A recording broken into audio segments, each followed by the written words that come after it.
The following is a production of DallasCowboys.com and the Dallas Cowboys Football Club. How about them Cowboys? Yeah! Go Cowboys! This is Talkin Cowboys. Streaming live from the Dallas Cowboys World Headquarters at the Star in Frisco. Pollard streaks in. Touchdown. Parsons has sacked it. Prescott keeps it, and he bangs it in for the touchdown. And now your hosts, Isaiah Stanback, Nick Harris, John Machota, and Kyle Yeomans. It's a wonderful Wednesday edition of Talking Cowboys presented by Black Rifle Coffee Company. We are live from the Star in Frisco, Texas, and the SWBC Mortgage Studios alongside Nick Harris, Isaiah Stanback, John Machota. I'm Kyle Yeomans. Gentlemen, how we doing here on this Wednesday? Doing pretty fantastic, can't lie. Yeah? Yeah, it's been a good morning. Excited to dive into this one. It was a lot happening in the building yesterday. And you know how, like, typically on Tuesdays, it's pretty dead around here. Yeah. Well, not today. Wasn't a dull Tuesday around here yesterday. So, we'll dive into it, though. And W not only stands for Wednesday and wonderful, but it also stands for... It's a Purple Rain Day. That the purple doesn't start with a W. Yeah, it's okay. You know, it does today. Today it does, Kyle. It does. Washington Wait, for yeah, everybody but out that's there. what I'm trying. That's what I'm trying to go. It's Purple in. Rain. That's You a just hashtag. decided to just The knock hashtag it. I is was Purple trying to Rain. set you up for. I know. That's okay. I mean, hashtag Purple Rain. Just throw it on there. I'm gonna keep saying that you're wearing a schmedium then. Under that hoodie is a schmedium Washington shirt. That's what it is. Huh? Yeah. Look at that. You know what? Actually, before we get into the show, Oh no. Oh, God. Oh Lord. I didn't bring Nick anything because I know Nick would not appreciate this, but Nick. brought you Oh. some beads from Louisiana. You know what I mean? Let's go. From the boot. You know what I'm saying? Here you go, sir. Okay. There you go. John's I got left some. Nick out because I know Nick wouldn't want it, so I just let. Yeah, Nick would not like Appreciate this. that. Thank No you. problem, brother. Would you know, wear it thank if you would have brought it? I would. You would? Oh. I have one at the house for you then. Nah, don't worry about Here, it. I'll give No, it's fine. I have it. No, You know, no, it's you got fine. it, No, it's Kyle. fine. You got It's it, Kyle. fine. That's It's yours. fine. It's good. Little- I got little you. UW. I got you. How was I it? may or may not have something for Nick. Huh? How was it? It was good. It was good. It was a good time, man. Yeah. Good time. Yeah, no, it was good. Unfortunately, it was too good of a game. You know, I was hoping for more of a blowout, but You weren't going to get That wasn't many. gonna happen. it could have easily happened. It was if there's better time management. I tell you what, that fumble in the fourth quarter from Texas down like near the 25-yard line, that killed them. Like that was the killer. You know, they what were else killed scoring it? on that Flea drive. flickers when you're up, killed it when you could have easily just drove the ball down. I love Sark sometimes, but man, other times it's like, dog, let's figure this out a little Come bit. on, man. Come on. What's up, JM? What's up? What's up? How are you, sir? I'm good. That hat say. Oh, it's Travis Matthew. Always on vacation. Huh? Yeah, I am. Always. I'm happy for you though. No, it's good, man. I wanted whoever was going to get the best chance to beat Michigan, so Got one more game to go. I think that's y'all. This is cool, but You don't think it's Florida State? Well, I will say, watching that Alabama-Michigan game, I was like, man, these are the two teams that you just can't get on that level, huh? Yeah. Couldn't play against them, huh? All Did that hurt scoring. a little bit more, like just watching that game and knowing, like having that thought process the whole time? Did it? No, did it, I mean, because to win it all, they would have needed Jordan Travis, and Yeah. so when he got hurt, I knew they were probably done. And then also just watching like Washington against Oregon, and then in this game against Texas, like they're just playing at such a high level. Yeah. I mean, Penix is playing at the highest level that any quarterback. I mean, he's playing like one of those quarterbacks. You're like, oh yeah, this is the type of guy that when you play like that, you can win a national championship. You know, so. I'm trying to think of anybody else that's been on that. I mean, even Bo Nix hasn't been like that. Jordan Travis, when he was healthy, wasn't like that. Ewers wasn't like that. I'm trying to think. Am I forgetting anybody? Yeah. There's really. only that elite few. Again, every year. I'm a Florida State fan. So, Sure. So I've seen Yeah. Jaden Daniels, and I don't think he's that either. So he did not play well in either of the games against Florida State. I mean, so I wouldn't put him on that level either. But the way Penix is playing, yeah, I think they got a great chance. So Yeah. you got to be pumped, man. it's good, man. The job's not finished. Yeah. No, Job's not definitely finished, not. but happy to be having Oh, I an meant opportunity. like you get a chance. It's in Houston. It's I get to you drive know. down there. I mean, I was gonna go. You Yeah. know, I mean that's the plan. I flew down to Vegas. I drove down to New Orleans. I'm definitely driving down to H-Town. If it was in like the Bahamas, would you fly out there for it? Bro, I'm gonna row my boat. PJ See, Flag, Isaiah roll my just boat. in a blow up boat and like It's not even awesome. a real boat. I saw so many of my old teammates, man. It was so cool. Yeah. So cool, man. Did you see the all center my that old- had butt sweat? What? Did you? I see did the not. center I saw that him had in butt Vegas sweat? though. Oh, okay. I saw him in Vegas, and I told him about the show. I have to find the that episode. guy. Yeah. I told him about the episode. I saw Brad. He ran up on me, and I told him, I said, I have to find the episode How and quick? send it Were to you you. like, whoa? I know, right? But I saw all my other offensive linemen down here in New Orleans. My wife and I were actually walking on the streets down there on Bourbon Street, and somebody was like, "There goes Zeke." I was like, "Who? There's only so many people that know me as Zeke." And I turned around, there's like two of my offensive linemen and one of my tight ends. I'm like, "Yo, what's up?" Why Zeke? It was my mom calls me Zeke. I don't know. Oh, Zeke, okay. Zay, Zeus. Okay, so those were your names at that Yeah, time. Okay, I mean, you've I have changed. a lot of, I got Everybody on this show was like, Dread. what was Ezekiel Elliott doing I was in like, New Dread. Orleans? Zeke, Zay, Zeus. Those are kind of my nicknames. That's funny. Yo. People called Isaiah Thomas Zeke too.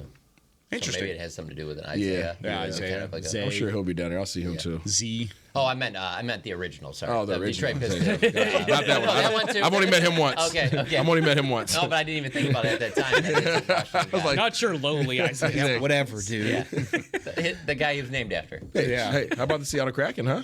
I don't know. It was Winter really Classic? cool. Yeah, it was cool. First All right, shutout let's in get Winter into- Classic history, Let's get just into saying. news and notes. Saying. We've had enough Okay. Washington Okay, talk. I know. Just really fast, the fish being thrown in was the sick. intro. Yeah. That was awesome. It was that pretty was cool. awesome. But anyway, He tried, news and to notes. he tried to bypass that. That's okay. Yeah, I did. yeah, it was really it was cool, pretty but sick. go Stars. Anyway, news and notes. So yeah, as I mentioned, typically it's a dead Tuesday around here. Was not the case yesterday. Almost as soon as we got out of our show, caught word that Lyle Collins would be working out yesterday, as well as Damian Wilson, two former Cowboys. Wilson played and left around 2018. He was drafted in the fourth round of the 2015 draft, and then Lyle Collins, if you remember, went undrafted in the 2015 draft after a couple of pre-draft intricacies. They cleared his name, and he was able to hop on the Cowboys. Played until 2021. Tore his ACL last year with the Bengals, but has been rehabbing and doing a lot of things over the offseason to get back to being game ready. So the Cowboys brought him in for a workout, and they signed him yesterday. So it's going to be it's Lyle Collins back in the building on the practice squad. That's where he'll start at least. And from the conversations that we had yesterday, they really liked where Lyle was at. So yeah, it's interesting. They add offensive line depth, and probably one of the guys I would not have had on my bingo card. Yeah, both of those guys, like you said, playing with the Cowboys for a significant amount of time. And I was with Barry Church yesterday. We were filming Hit Sticks whenever that news came down. And I asked Barry, I was like, so are you getting a call anytime soon? Because both of those guys played with Barry. So that begs the question, Isaiah, which one of your teammates would be the most likely to get a call to still be able to play? My teammates? Yeah. If they got a call Tom Brady. today, who was? Yeah, maybe Tom Brady. Brady boss. Matthew Slater. He's still playing. Yeah, he's still going. He's still going Mercedes Lewis. Yeah. Yep. Anybody on your Cowboys teams that would get a call from the Cowboys? No, bro. Them guys are old now. Or I'm old. I was just curious if there's anybody out there. Those were some kind of old teams too. Like I think back to those teams, I don't remember like a ton of them. Like Tyron Smith was young at the time, but like I don't know. Like, are you guys expecting like Lyle Collins to play this season for the Dallas Cowboys? No. Not really. Are you? No. Oh, okay. I I thought you were going to say he was going to I get wanted called to up gauge this your guys' week, interest, and yeah, no. The thing There's is, I think there's a high I think there's a higher probability than people would imagine. So Barring higher injury. probability than Martavis Bryant? yes. Because I put him on a similar. Yes, higher I would than say Martavis higher. Bryant. I would say higher just because of the offensive line state currently. That's what I'm saying. Wide receiver, if you had some wide receiver injuries, then Bryant would be Yeah, that higher would be on the only way. list. Is Yeah. really injuries, yeah. But if there's For no Bryant, injuries for up Bryant, front, both ways. I think it would take injuries for Collins to get up there too. It would Yes. take a Yeah. Tyron or a Let's-Go or somebody like that. Udoga still battling what he's battling. Like it would take something like that for him to be out Man, there. did not play all year, and then all of a sudden you're going to play in January. Yeah.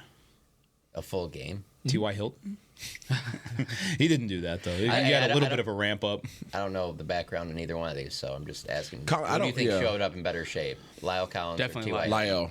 Definitely Lyle. I think Lyle's he can step in and play. You think he showed up in better conditioning than T.Y. Hilton? My understanding from what I've seen from Lyle, I've never really seen him like just out of shape. Yeah. Like that. So. There were a I couple don't mean, training like- camps where he was out of shape. I don't think. talking as of late. I don't think when we're in that as of locker room, late, Martavis Bryant looked out of shape. But No, I mean, but the receivers that you have on the field aren't all being utilized. yeah. So, Let like, me to be move clear. him I'm not up- talking about like looking overweight and looking like a mess, and then just being like showing up. I'm talking about like you're in January, all of that No, I hear what you're conditioning you would saying, get during a training camp season, all that stuff like Yeah. that. You know, like I think it would be tough, but Bryant's a tall dude, by the way. He was Yeah, on the he is. elevator leaving the game. I was like, bro. Yeah, he's a tall drink of water. The one thing I did hear yesterday, just from talking with some of the staff throughout, is that when Lyle did come in, one of the, I'm not going to say a name or anything, but somebody said we'd be crazy not to sign him. He looks great. Like that was just kind of that's paraphrasing, but that was kind of the way that it was said was. Looks great. He looks like he's ready. He's able to go. So maybe I think you're on to something about maybe moving in the right direction. Is it expected for him to play? No, I don't think so either. I think I'm right there with you. I don't think he plays unless something crazy happens in front, and hopefully that doesn't happen. And if he plays well, then that makes our jobs great because it's really easy to write and talk about. Yeah. I mean, Nice that'd be a little pretty comeback. wild story. It'd be an awesome If he story. stepped in and played in some big games for them in the playoffs, that would be a pretty wild story. Especially Question: with how close he is with Dak and all that. Question from the text line here. Sorry, I didn't mean to cut you off. 845 says, "What does the Lyle signing say about Awesome Richards? Does that say anything about the rookie?" I just don't think they're ready to put him on the field yet. I don't think it's necessarily like he's cooked. It's just a development thing. I mean, he's a fifth-round pick. It's going to take some time. Lyle's probably, eventually, like once he gets a little ramp up, he would be more reliable as a depth option than Awesome at that point. Good. That's my take on it. No, I'd agree with that too, for sure. And then just the veteran experience that Lyle Collins has. I think that opportunity probably helps his chances a little bit more. With Richards, just because it's not now doesn't mean that they're looking at him like, oh, this isn't going to be the guy that we thought we drafted. I mean, I just don't think they probably love the idea right now of throwing him out there. And he's a great locker room guy too. That's a lot of people in that locker room. I remember when he was released, Dak Prescott was talking about how much he meant to that team in that locker room whenever that time came around. So he's got his Louisiana fishing buddy back. Yeah, that's true. And Lyle still lives in the area. He still has a house up north. So has an opportunity to come back and play for the team that took a chance on him initially. So. The next thing we'll dive into here is Dalvin Cook was released to waivers yesterday. It's kind of cooked up some talk on Twitter, and it's did I do something? Oh, I didn't even mean to do that. I didn't even mean to do that. I think people are kind of split down the middle on whether Dalvin Cook would be useful to this team and useful to this running game right now. I am on team no. I'm curious what you guys are on, and I'm ready to fight the case on team no. I'm on team no. Ah, let's Wow, go. really? Let's go. This is the first time I think I've ever heard of a big name free agent that comes available at a crucial time of the year, and Isaiah is just like because of where he came from, the style of play that they have, and how they didn't want him. Okay. I'm team Florida State, but yeah, I'm team no too. I was waiting on John. A couple years ago, absolutely, but I mean, this past year hasn't been great. So. Yeah. I think it's like less than 3 yards a carry, something like that. Yeah. With all the injuries, I mean, and by injuries, I mean you're out of elevations for Malik Davis. Rico Dowdle is banged up. You've seen what Duce Vaughn can do as a number 2, at least for one game. I mean, you don't kick the tires, at least. You don't bring him in and at least give it an opportunity. I don't know if I'm on team yes or team no. I would rather see him first. You were on team no when he was free before. Yeah, but that would as an organization. That's what I said. So if you're on team no when the hype was up there, you had 4 healthy running backs. It doesn't matter if you're on team no and Dalvin Cook was healthy. Dalvin Cook going into this season, you thought he was the pre-existing Dalvin Cook, and now he goes on a roster and doesn't get utilized. Seemingly has beef with the organization. They mutually decide to part ways. He doesn't have any effectiveness in the game whatsoever for that team. And there's supposed to be a 2-headed monster there. And then they let him go. Why would you now be on team just because you have one guy with an ankle sprain? There is one answer to that question to play devil's advocate is money. It would be a lot cheaper than it would have been at that point. A lot cheaper. You had 4 healthy running backs, including a guy you just franchise tagged that you thought would be a 1,000-yard rusher and be an impact player for your team, and he hasn't been that yet. Is it his fault, though? Is it Tony Pollard's fault? Yes. No, it's not all Tony Pollard's fault. Not entirely. Yeah, not entirely. Partially. I mean, but there's Barry a greater. Sanders, he's Barry Sanders. There's a greater. I mean, Barry. There's only one Barry. That's what I'm saying. So, I mean, there's a blocking issue with this offense right now. Okay, just assignment wise, the guys aren't getting the job done assignment wise. It would be a lot easier to sit up here and say yes to Dalvin Cook if it was Tony Pollard's just not showing like he has the juice, or Tony Pollard's just not showing the agility or the speed or whatever it might be. That's not the case. Not from the film I'm watching. Right? There are there plays that he could have did better? Absolutely. You can say that about any player that steps on the field, but I think it's more of a scheme issue and a blocking issue, assignment issue, more so than it is a running back issue. Now, would you like to have more depth? Absolutely. You always like to have more depth. Deuce Vaughn hasn't had a chance to prove himself. Right now, you have zero depth. And that's that sounds like it's a slight to Deuce Vaughn, but I mean that's just kind of how it is right now. I don't know. One thing, so like, first of all, number one, I told you this during the game. Tony Pollard's blocking is being overlooked drastically. Oh, he's been insane. Yeah, he has been a lot better incredible. this year. Absolutely amazing. It might be what like really gets him a deal Absolutely. in the offseason. His Pass blocking has gone from a serviceable reliability to one of the best in the league. He's beasting out in the blocking scheme in terms of pass blocking. So for those that have not been watching all 22 and looking at that aspect of his game, give him some respect in that regard. On the backside, okay, in terms of who's behind him, Rico, from my understanding, Rico's not going to be out for too long, right? Right. So Rico's coming back, most likely, right? Now, whether he plays this week or whether he plays next week, nobody knows, right? But, like, most like Rico seemingly is going to be back. That's me. They haven't projecting. put him on IR. So, So that's me projecting, right? So you're going to have your two-headed monster there. So then all of a sudden you don't have a depth issue. Is it a two-headed monster, though? It should be. It should be. But like I say, it's not because of the lack of execution from that position. If you didn't have talent at that position, I would be all about trying to find some other resources. But that's not your issue. They addressed their issue. They went out and got a backup offensive lineman. That's where the issue's at. Do you think the run blocking problem is due to a lack of schematics or a lack of personnel? I mean, where do you feel like the blame lies there? It's just a little bit of both. It'd be hard pressed for me to just put my finger on one more than the other. I'm going to go both, and I'll give you reasons for both. We can talk scheme first. And shout out to John Owning from PFF. He put out this number yesterday, and it was pretty interesting.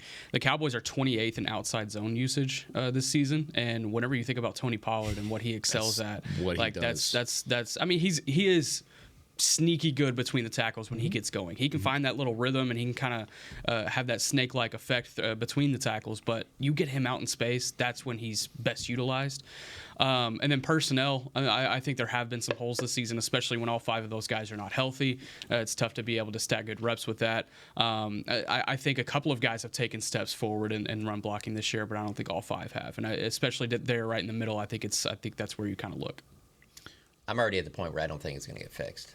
Yeah, I think Same. the best chance you got is to pass your way out of it. Where I believe that, like, what's the best chance to step up in the playoffs? Like, you already know, with CeeDee Lamb, is it that run game? Is it going to be Ferguson, Gallup, Tolbert, Brandon Cooks? To me, I think it would be more for Brandon Cooks. I think that's the way that if you tell me they make a deep playoff run, you probably show me the stats and Brandon Cooks took on a bigger role. I think that's more likely to happen than it was crazy. We got to January.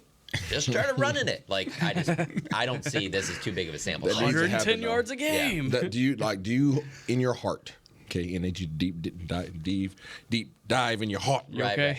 I'm okay. I didn't have my Black Rifle coffee cup. Dive deep, Nick. Dive. 16 hours of driving over the last 2 days. Do you honestly don't do it? Do you honestly believe it's down that it's down? No, I don't need it.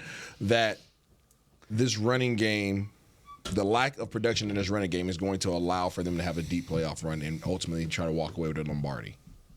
I think it will be tough to do that without at least one game where you're like, damn, that running game really showed up. So you think 3 out of 4 games you're okay going without a solid running game? I don't think you're okay, but I think that you have a chance. I think especially if they get the 2 seed, you play 2 of those playoff games at home. I really like their chances of winning both of those games, even without a really good running game. It's when you get to most likely San Francisco in the NFC Championship game. And so, to me, I don't like the chances there of them winning that game. Maybe the running game does show up there, but I'm just at a point now where I'm not counting on it. I feel like if you feel that way too? I feel that same 25%. 25% of your games in the playoffs. You 50. think it's 50. More so. That's 2.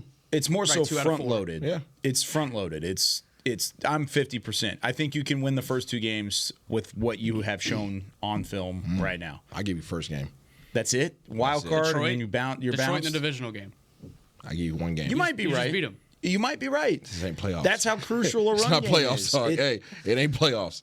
I'm Trust aware, me. but like Jonathan Hankins will be back too. I mean, there's different pieces for both sides. I'm hearing I understand you. where you're coming I'm from. hearing you. I understand where you're coming This is from. playoffs. There's just, I mean, if there's I'm just going to say something stupid that I don't even know if it's Say the it. case or not. Go for it.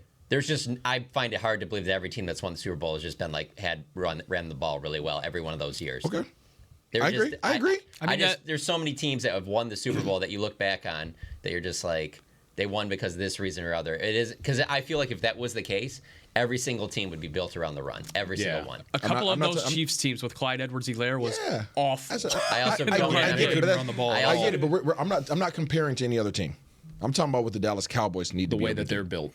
I'm talking about the Dallas Cowboys. But I ain't talking about the Chiefs. You're also back talking then. about Super Bowl runs. I am talking about Super Bowl runs, okay? But I'm talking about Super Bowl runs and the path in which they're going to have to take to get there, right? You're not talking about the other divisions. You're not talking about those other teams. Like the Dallas Cowboys need to be able to run the ball if they want to go out there and get a Lombardi. They All need right, to be able, here we to be able go. to run for 100, 125 yards, like without even blinking. Yeah. So in the the 4 games that the Packers won in 2010 under McCarthy, the wild card game they ran for 138. The divisional round game they ran for 96 yards. The conference championship 120, and in the Super Bowl win over the Steelers they ran for 50 yards. 50? 50 yards. Oh wow. Name the running back on that team. Oh, Who's man. their lead dog? Let me think. Was it the big guy Eddie Lacy? No, he wasn't there yet. He wasn't there yet. Yeah, that was it way Grant? before. No. Was it Grant? Wasn't Grant? Was it you, John I'm not a Machota? historian. It might as well, but no. I don't even remember. It was who like a- It isn't like a big name player. It was not a big name I was player. going to say like James Starks, but I could be wrong. I'm looking up. You're looking it up. I'm thinking Starks too. I've seen the 44 in my I don't face. know. I'm not a historian of the game like that, but I'm talking about this team. Brandon Jackson. Yeah. Was Brandon it? Jackson, yeah. In the Super Bowl, Starks had 11 for 52, so he was their So bell Starks cow. was the guy. Yeah. Yeah, James Starks back in the day.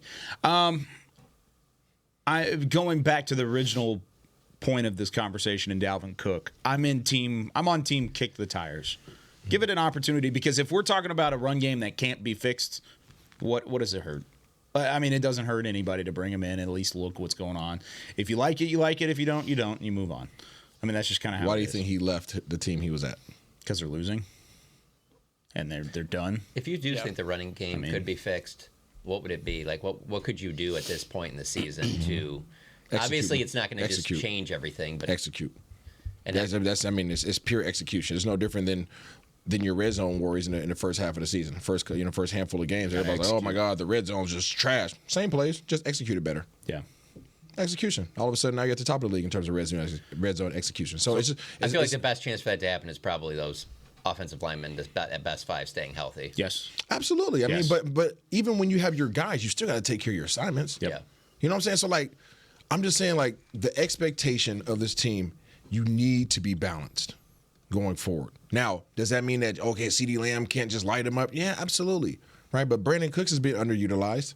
Right. So you can't just throw the ball to CD in the playoffs, and think he's going to get 200 yards a game. Like, it's just that's not a real thing. Like, playoff football, like regular season football and playoff football are two different things. Coaches aren't taking nearly as many risks. Coaches aren't going to allow something that's happening in the regular season to happen in the playoffs. Like, there's just certain things that just change. Your whole outlook changes. Your approach changes. Right? The game plans change. All that stuff changes. You're no longer saving up stuff anymore. Right now, I'm taking you out. CD, that's who you've been balling out. Listen, I don't give a doggone how many guys I got guarding other cats. I'm not letting you beat me. And if I'm not worried about your running game, then guess what? I don't have much to worry about. Right now, obviously that's easier said than done. But I'm just telling you, like, when it comes to the playoffs, man, like, these cats ain't sleeping. These guys are not sleeping. That scouting department has already done all the homework on all the potential playoff teams. Every scouting department is doing that right now. And they have a full game plan, a full doggone binder that's 6 inches high for every single team that you might play, already mapped out. I'm saying this right now, though. Without a run game, they can beat everybody but the Niners in the NFC. Yeah, I was about to Yeah, say. in the NFC. In the for NFC. Sure. Well, I agree. I mean, Yeah. I mean, Baltimore like, we're gonna really Not sit. saying that Like, they will, like we're they gonna really can. sit here if they made it to the Super Bowl and be like, man, what a disappointment. Like, it's pretty crazy. Let's just worry about the NFC right now. That's fair. I It's been think a long time since they've done that. Let's just worry about the NFC. I But agree. outside of the Niners, I'm saying if they get the 2 seed and they're playing at home, that's the only team where I'm like, man, they are going to need a little bit of a run game. Okay. I know you got to It's get to gonna be break, but interesting. Yes. if you make it to the Super Bowl and get blown out by Baltimore, is it still just like it's You a made it. win. It's an accomplishment at that point. I mean, it's going to hurt, but yeah, I think it's. I'm curious. There's going to be some angry people just because of the way that it worked out, but you made it. I mean, after this long. Again, there's Chiefs fans out in the parking lot that complain about Patrick Mahomes. Of course, there's always going to be people complaining. I get that, but I'm just saying if they made it to the Super Bowl, regardless of what happens, I think most people would be pretty stoked. Real quickly before we go to break, 915 says Lyle could be used in a jumbo package. Sure could. Just bring him in. Sure could. That's how you run the ball. You bring in Lyle Collins, and hand it to he's him? the answer. If he's eligible. Only if he's eligible. Guys. All right, when we come back here on Talking Cowboys, we're going to preview the Washington offense versus the Cowboys defense. Almost mixed up my days, but Cowboys Washington offense versus the Dallas defense. When we come back with more Talking Cowboys. Todd thought it would be secure to jog in the cheetah savanna. Todd believed the big cat repellent he bought online was reliable. And now, Todd is trying to be faster than this cheetah that can run 80 miles per hour. But the good news is, Todd has AT&T 5G that is fast, reliable, and secure. And he learned the best thing to do is stop running and toss her the backpack with the beef stew. AT&T 5G. Fast, reliable, secure. It's not complicated. 5G requires compatible plan and device. 5G may not be available in your area. See att.com/5G for you for details. Black Rifle Coffee Company serves premium coffee to people who love America. When you drink Black Rifle coffee, you are directly supporting veterans, law enforcement, and first responders in your community. Black Rifle's expert roasters love coffee almost as much as Texas loves football, so it makes sense that America's Coffee partnered with America's team. Go online at blackriflecoffee.com and fuel up with the official coffee of the Dallas Cowboys. That's blackriflecoffee.com to fuel up today. Cowboys fans, after that move, we've just coined the term Rowdy Replay. Let's roll back the tape. Okay, there's our mascot Rowdy cheering on the boys, and now he's on his phone, on his Bank of America mobile banking app? Staying on top of his finances with his virtual financial assistant, Erica. Bank of America's digital tools are so impressive, Cowboys fans just can't stop banking. Learn more at bankofamerica.com/can't stop banking. Erica is only available in the English language. You must download the latest version of the mobile banking app, only available on select mobile devices. Message and data rates may apply. Member FDIC. Welcome back into Dear Doctor, the show where I answer life's questions with an ice-cold can of Dr. Pepper. Sheila, let's hear from our next caller, would you? Dear Doctor, my friend supported me during a tough time, but what's the right gift that says, thanks for being a shoulder to cry on? Okay, this one's easy. I say give her a delicious Dr. Pepper.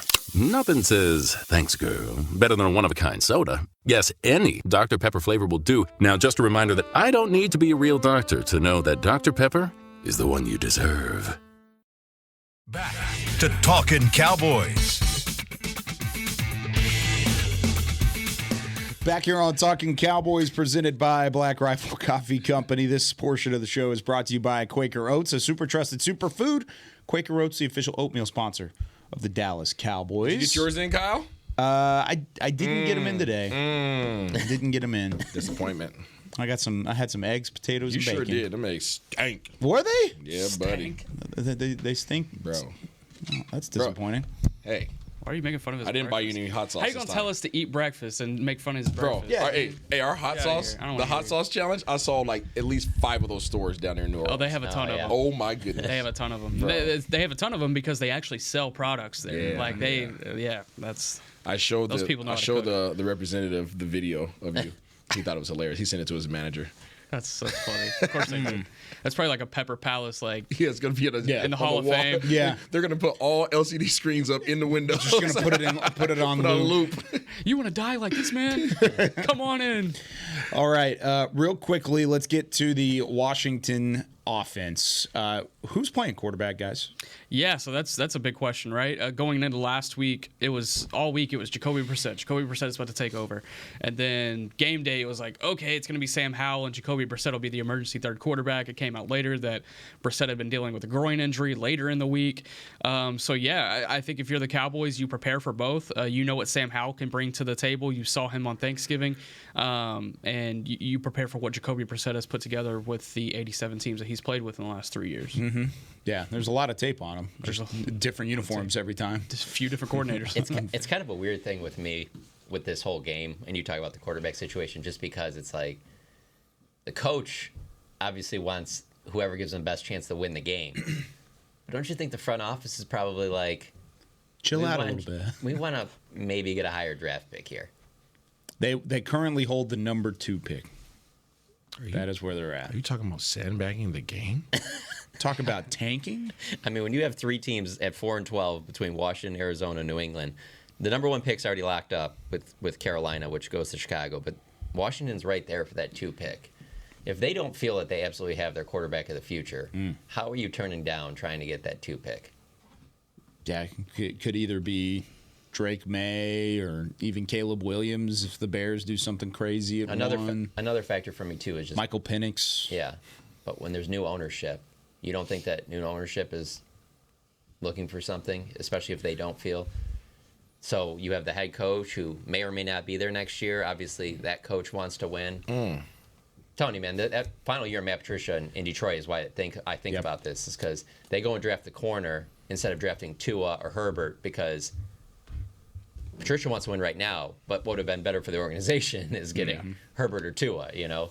I love how like you're setting all this up and it's almost like a tin hat theory and you're talking about like the conspiracy when I bet you that's what's happening, honestly. Like there's stuff like that. There has to be people in that organization that do not want them to win the game. They're not going to say it publicly. Yeah. 100%. You saw the Cardinals GM on the sideline against Philadelphia looking so uneasy. He looked like he looked like he was going through it whenever they won that game. And again, it's Cowboys Commanders, and if you're a Commanders fan or an employee, there's no way you want to lose to the Cowboys. But I also don't think that you want to fall out of potentially him in the 2nd pick in the draft. I don't think so either. They do have some weapons, though, and the players are going to play. I mean, that's the thing. The players are going to play because they're playing for their jobs. They're playing for their future. Coaches, the same thing. Yeah. But whenever they've got weapons on the outside like that, is it something that is it scary enough to concern you, Isaiah, whenever you look at guys like McLaurin, Dotson, Samuel? I mean, these are guys that early in the season we were talking about as legitimate threats, and all of a sudden they're 4-12. Yeah, I mean, they're still legitimate threats if you allow for them to get down the field. So it's all about just getting back there to that quarterback, whoever it may be, even if it's John. You got to get back there and try to hit these cats in the chest. And sorry, John, not for me. I think it'd be great. You guys would be fine. No, I mean, these receivers are still dangerous. I mean, just because their record is trash doesn't mean that they're trash. These guys are real. They got 4 real receivers out there. Do you remember what you called them going? Compost. Yeah, that was the defense. You were talking about the defense initially in the season, and we were like, wow, that's a little harsh, guys. And now they've lost 7 straight since then. So. You said it about what? The Washington defense. Oh, he said it was compost. I remember that. Yeah, he called them compost. That's interesting to me just because I generally think of when we come in here that we kind of might trash the opponent. And Isaiah is usually the voice of reason, like, guys, don't sleep on this, don't sleep on that, or whatever like that. Because I always end up leaving here at the end of the week being like, yeah, maybe I shouldn't overlook that. There was, and that's why I think that moment stuck out to me so much, too. Because he does that. Sure. He's like, guys, listen, like, don't overlook the way this team can block or the way this team can set up the run. Everybody, man. You got to respect it. There's at least one comment on the YouTube every week. It's like, Isaiah treats every opponent like the 85 Bears. Except for Washington. Except for Washington. Except for the Commanders. No, their defense is not good, but their offense We'll talk about that more tomorrow. Yeah, their offense is very capable if they have quarterback play. And right now they don't have quarterback play. It doesn't matter what resources you have at the receiver position if you can't find a way to get them the ball. It doesn't matter how good your personnel is. Doesn't matter how much of a freaking genius your offensive coordinator is. They have both of those pieces in place, but they just don't have somebody to get them the ball. With what happened last year, with what happened down the stretch, where you lose to Washington, you lose to Sam Howell in a game that could have helped you out in terms of playoff positioning, does that stick in the back of your mind as a player? Yes. Does that stick in the back of your mind as a coach going into this? Absolutely. I think so, too. I think there's an element to this game of they still haven't had enough revenge. Yeah, they whooped them around the first time around at home. But there's when do they whip them around in DC? A little bit. When do they whip them around in DC? They don't really. That's what I'm saying. Yeah. So I think just stepping in the stadium, getting ready for that, I find it hard to believe that they're going to be looking at this like, oh, this is the same Commanders team that we just play at home. I don't know how you could. If you've been on this team for 1 year, 2 years, 3 years, they don't go into DC and just blow out the Commanders or whatever their name's going to be for that week. They're trying to rewrite this rhetoric around the road performances, and they can't do anything this week to completely rewrite that. They could go out there and beat them 70-0, and you'll still come out with road concerns going into the playoffs. Yeah. But with that in the back of their mind, and you take into account that they lost by 20 to this team last year in DC, it's a divisional opponent. I think they'll find the fire for this game. I'm not worried about that. I think they show up to play.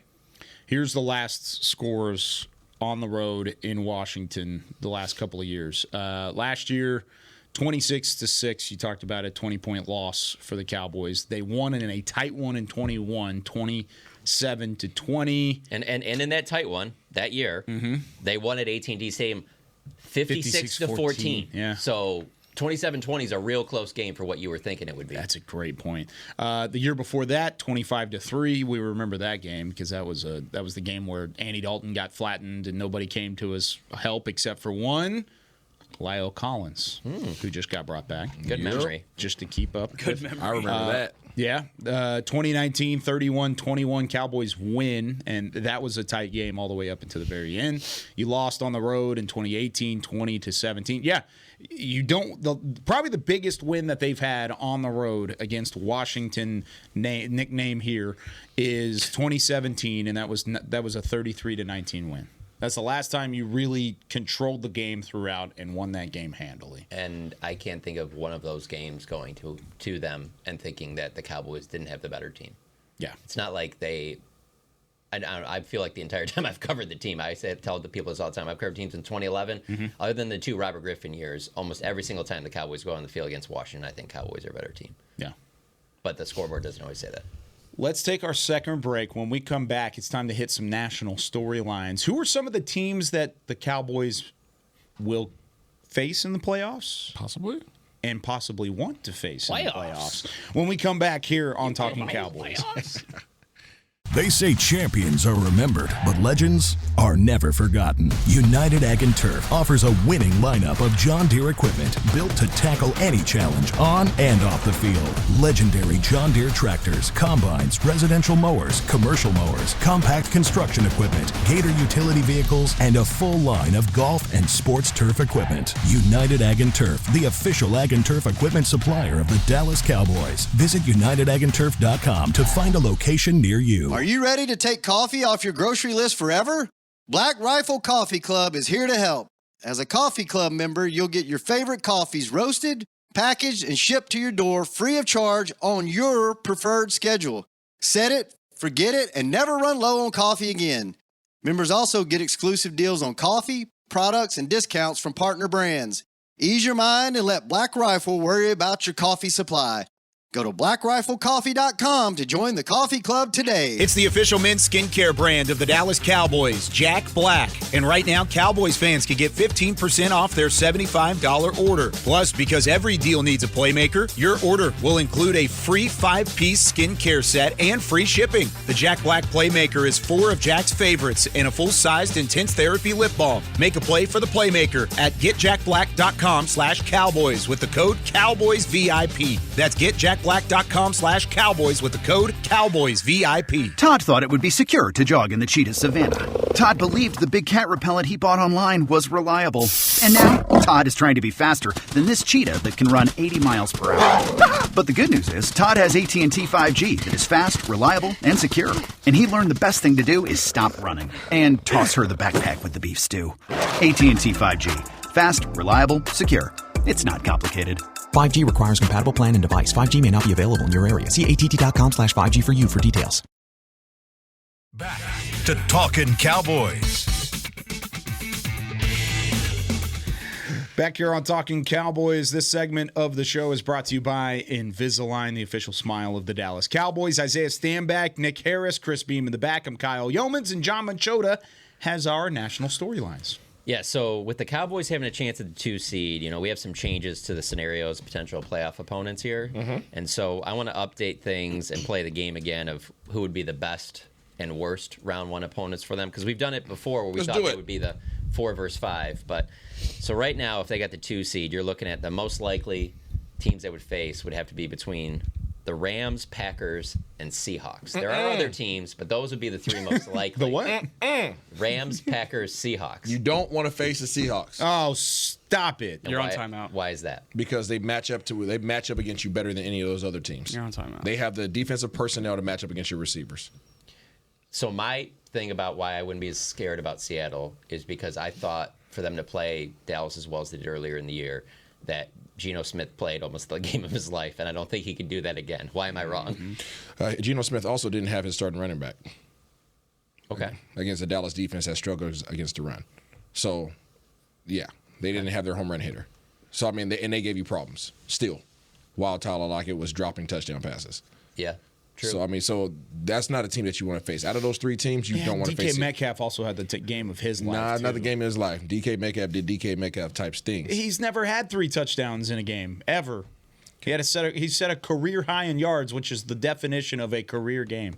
Kyle, do you think that there's some Seattle bias being played into this? A little bit, yes. Not at all. Okay. I think Seattle's a good team. Don't get me wrong. Play Seattle if you want to. We all have our biases. Play Seattle if you want to. We all have our biases because for me, I wouldn't want to play the Rams because I've seen how Stafford at his best, and so I think for me that's why I'm like, I don't know if you'd really want to see that. But again, I'm being honest. I'm just being biased about that. So it may be the Rams, but look, Seattle to get into the playoffs, they need I get that. Hold on. To get into the playoffs, to get the 7th seed, they need Green Bay to lose at Lambeau against the Chicago Bears. I just don't see that happening. Yeah, I don't think they get in. I get it. Hey, listen, I understand it's a long shot for them to get in, but if they get in, that's not a team that you want to play.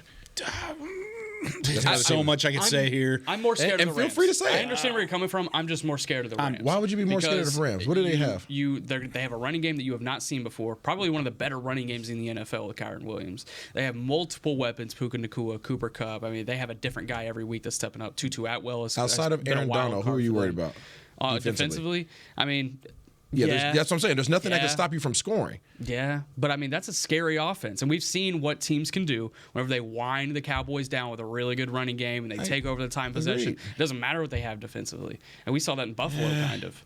I'm more concerned about teams that can stop Dallas from scoring. That's my concern. And they can stop them by scoring by taking the ball out of their hands. We can sit up here and say any team that can run the ball effectively or be balanced on their side of the ball offensively can be a threat to Dallas's defense. We understand that. Okay, Dallas hasn't proven himself week in and week out that they can stop the run. So any team that has that ability, especially teams that are balanced to have speed on the outside and can run the ball, that's the Rams. That's a dangerous combination. I'm more concerned. I'm more concerned about Seattle's receivers than I am about the Rams receivers. The Rams have 2 receivers. Seattle has 3. The Seahawks just got outgunned by Mason Rudolph. I hear you guys talking about what ended up with the end result. I'm talking about personnel matchups. Because that's what football comes down to. Personnel matchups. If Matthew Stafford was playing for Seattle, I agree with you. But I hear you. So the quarterback position, that's a whole other conversation. But I'm just talking about matchups. That's the scariest position. So look at it. Out of those 3 teams, who can stop Dallas's offense? Oh, Seattle would be the team I would think had the better. Seattle. So if you go into a game feeling like Dallas can't score at will, that doesn't bother you? They put up 41 points. They did just have a pretty damn good day against that defense. They put up 41 points against that defense. And that offense was scoring right with you too. So I'm saying it goes both ways. The only way I'd say I agree with you is if they had to play at Seattle. Okay, no, that changes the game. Yeah, but because it's in Dallas, that's the only reason why. Yeah. Who were you going to say? I don't care with any of them. I think the Cowboys boat race anybody that they play in the first round. Wow. But boat race? That's at home. Give me anybody. But I would say give me the 85 Bears. Give me Detroit Lions. Yeah, give me anybody. If I had to pick a team, it'd be the Rams because they're the hottest team right now. You didn't see them in full strength when you saw them the first time around, and they've found that balance. And they have the speed on the outside. Even Cooper Kupp wasn't completely healthy whenever you played him the first time around. He's healthy. Puka Nacua is still a dude. Matthew Stafford's getting hot. They're able to get some stops on defense. I think that's the team I would probably not worry about. But the Cowboys are beating all 3 of those teams. No feeling of Green Bay being the boogeyman like it's been in the past. It would be interesting to see Mike McCarthy versus Green Bay in a playoff scenario. That would be interesting, but I'm not really worried about it as much as I think some people would be. I'm not worried about Green Bay. I think Green Bay is probably the best matchup, and for the fans who are wondering kind of what to root for this weekend, depending on what team you want in that first round, the Rams and Niners game is going to be a big determining factor in everything. If you're like me and you think the Green Bay Packers will just walk through the Chicago Bears at home, then the winner, if the Rams beat the Niners, they are the 6th seed. If they lose to the Niners, they are the 7th seed. And you're thinking, hey, that's the Niners. That's a really good team. Niners will probably sit everybody. They're going to probably rest. So there's a lot to play into that. That's probably what you look at. If you're rooting for Green Bay, then root for the Rams to win that game. Next one I had was what I think is the biggest NFL storyline right now, and is that Panthers owner David Tepper throwing a drink on a Jaguars fan in Jacksonville. When I'm watching the video over again, it cuts away from, it's a fan had a video in the stands. It cuts away from, like, I can't see David Tepper's reaction, but it's one of those where you wonder at what point will you, like, does the brain tell you this is a really bad idea? Is like the drink still in the air? Does it hit the person? Whatever. Have you guys ever been that angry during a sporting event where you almost threw a drink or did something that you know you would have regretted later on? At a person or just in general? Just in general. Okay, because I probably wouldn't say like at a person. I don't let people kind of get in my feelings at sporting events. But as far as teams, I'll let teams get in my feelings at sporting events. I'm trying to think though. Yeah, I would don't never think turn of- physical, like, unless somebody wanted to get physical with me or my family first. Then it's on. Like, Yeah. if somebody wants to actually get after it, then that's their problem. But I'm never going to be the one to initiate contact, like throwing a drink at somebody or laying hands on somebody. Like, that's not happening. I have a lot of emotional intelligence. I'm not doing that. I'll just trash talk. That's like, to me, that's a very arrogant. I'm better than you type of move from You've him. played at such a high level. I feel like out of this group, you've had to have the most moments with fans and just other people that tried to provoke You ever had you or anything whatever. thrown at you? I've had racial slurs. I've had a lot of stuff. Nothing gets me there. Like Physically? like that's their job. Like, that's literally their job. Like that's Trying what to get they're in your there head. for. You know. Yeah. So like because they're not cheering for your team, you get mad and throw a drink at them from your suite. Yeah. Way to go, bud. Yeah, that's a really dumb move. It's just not. It's a a-hole move. It's a jerk move. It's a bougie move. Worse for you in the pros or when you're at Washington? I just feel like college fans might be crazier sometimes. I don't but- hear what they college say. students, Okay. yeah. I really don't hear what they say. Now, my mom wouldn't go to my college games and sit amongst the fans because my mom would beat somebody up in a heartbeat. Yeah. So she does not have the emotional intelligence I have. Yeah. So my mom would not like. She didn't like going to the games and sitting amongst everybody. Not because she's bougie, but because she might put hands on somebody. I love that. If they said something crazy about That's me. true, because I was thinking even if you're sitting around like that team's like you're all your team's fans and you hear like somebody talking like I can't believe the coach is leaving Isaiah and they're still like we need to put a different quarterback in, and you to hear that and be like, what are you talking about? You know? My mom's gonna snap off. She gonna pop off in a heartbeat. So yeah, but no, in terms of fans saying stuff to me, like I literally laugh. Like I loved being I love being that guy. You know, antagonist. yeah. I mean, like no, I'm not gonna say nothing to you, but I'm like, if you talking mess to me, I'm gonna smile at you, I'm gonna laugh, and then I'm gonna go score. Yeah. Did you see the Washington fans talking to the Texas fans after the game? Washington players. I wish they would. I wish they would have just walked in the locker room. But yeah, there was like a whole group of Washington players that were just jawing at Texas fans in the end zone. I'm a big advocate of silence is the best response. Winning is the best response. Winning and silence, And right? winning Like silence, I don't yeah. need to say anything to you. Like I think the most smack talking I've ever had in a game was against Haloti Ngata in Oregon. That's fun. Scary dude. Yeah, I mean he got me eventually. I got him, but he got me. But like I don't talk. It's just not my thing. I'm just like okay, I'll be back. Yeah. Only other one I wanted to get to was just. Well, I want to hear your answer on that one. Have you ever gotten to that point? Florida State, little Florida State game. Did you throw your drink at the playoff selection committee? Maybe. No. I mean that's probably the most angered I've been, but it was more Yeah. disappointed, like whatever. But no, when I go to like Florida State games and that, I'm usually not around with like a lot of other Florida State fans because most of the games I've gone have been Florida State road games. So I kind of know my surroundings. Like, hey, don't be an idiot, you know. That's smart too. Number one rule I've always lived by: don't be an idiot. Don't be an idiot. John's usually in a suite, so Yeah. I will say though, thinking of being in the Presidential. press box though, when you are in the stands, you do hear a lot more conversation of things that make you just roll your eyes. I'll tell you the number one thing that bothers me, and I know nobody cares about the refs, but I hate when we're sitting far away and someone just keeps complaining about a call. I'm just like, there's no way you can see that from here. And they're just so fired up about it, you know, and you're just in the stands. There's no like replay or anything. You're just sitting there like, how are you can't, there's no way you could see this. You don't know if this is the right call or the wrong call or whatever like that. That one bothers me, especially in baseball with balls and strikes. I'm just like, we can't see that from over here. What are we doing? So I try not to get fired up about that stuff, but I'm sure there was a time. Not to throw a drink on somebody, I wouldn't do that. No, I don't think so either. NFL did send out a memo reminding all teams about their players reporting offensive linemen that are going to be eligible receivers. Basically, they showed a video of the end of the Cowboys-Lions game and made it pretty clear that, it's the player's responsibility that, hey, you have to make sure that they know that you're, trying to get away from the whole let's not send 3 guys at the official and try and. So if the official starts running away, just like get in front of him, just I'm here. Report. I mean, in a way, I think you do have to go up to them and go, hey, they you still said haven't taken 70, but it's me. It's me. Yeah. I'm 68. But then again, if you do that though, then the other team is like, whoa, why is he going out of his way to go back up there? And then you, or if you put your hands on a referee and stop him from running away, then it's a flag on you. Right. They just need to admit that. Yeah. Anyways. Yeah. Well, there's that too. Yeah. There's several layers to it. That's why people are still talking about it several days later. We will take it.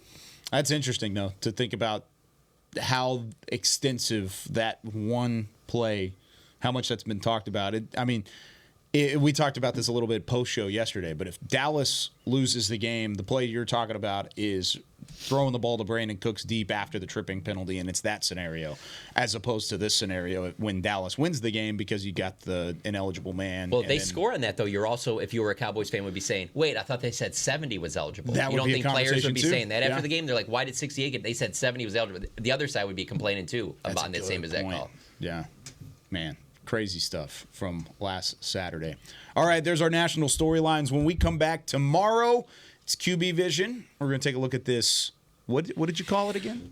Compost. Compost Washington defense? Even more compost than it was before. Oh, not to say. Can I throw in a quick come on. note? They do run 3 off-the-ball linebackers now. They run a lot of quarters. It's a little bit of a different defense. I think it'll take a couple of drives to get used to. That's all I'm saying. Ooh. I think it'll be a little sloppy. That's all I'm saying. Dallas by 50. All right, for Chris Beam, Isaiah Stanback, John Machota, Nick Harris, I'm Kyle Yeoman saying so long from Talkin Cowboys. We'll see you tomorrow. This has been a production of DallasCowboys.com and the Dallas Cowboys Football Club. How about this, Cowboys? Yeah!